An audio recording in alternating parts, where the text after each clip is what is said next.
Where are you? 10 years ago, biometrics, robotic spies, and state surveillance were the makings of a sci-fi flick starring Tom Cruise. Set up a perimeter and tell them we're en route.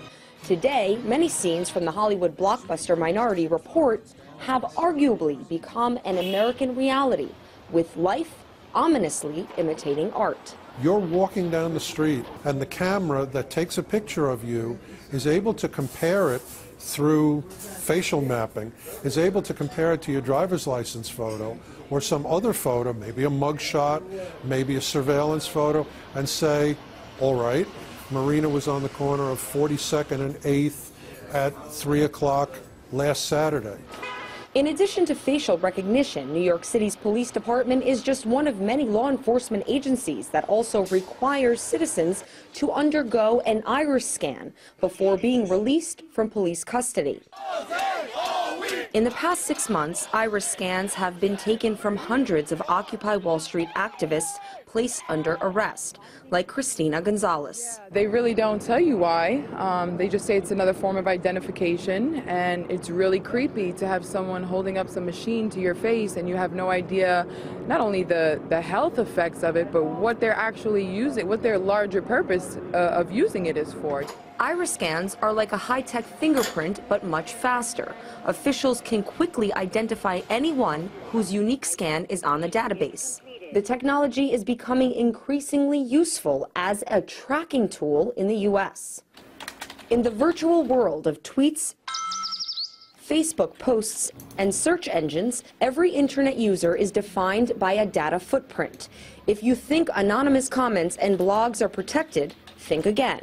Through the use of what's called forensic linguistics, U.S. investigators can now uncover whose fingers are behind every single keystroke. If I have a large enough sample of your writing and your posting, I can take it and compare it. I can input it into a database and send that database a bot out using that information, finding every other post you ever did. The digital data trail of every American will soon be connected to a massive building in Utah. A $2 billion data center is reportedly being constructed for the U.S. National Security Agency. The complex will allegedly be able to collect, analyze, and store all forms of personal communication, including online purchases, cell calls, Google searches, and yes, private messages. So they're actually looking at de-encrypting all of the data that comes out. So, for example, when you use Gmail, all your emails are encrypted by default. Google has given you this service and has allowed you to say, my communications are protected.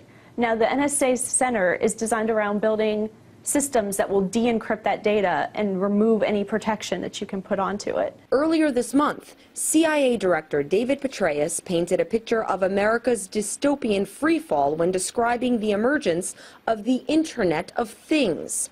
The phrase refers to an increasing amount of personal information Washington will eventually be able to obtain once all home electronics are wired to a network.